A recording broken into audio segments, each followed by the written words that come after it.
Merry Christmas to everybody. Happy holidays. We do fully intend to put up a video of Percy walking because he has this really cute walk, but I couldn't help wanting to put up a video of him sitting. People always comment on it. Rather than sitting the way most dogs do, like, you know, curled up, or he sits like a human being. And it's absolutely fascinating the first time someone sees him. They just think it's so adorable.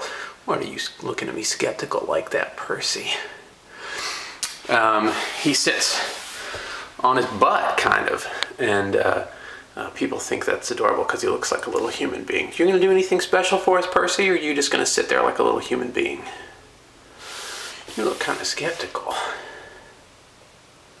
Do you have anything to say? No? You're just gonna sit in the corner?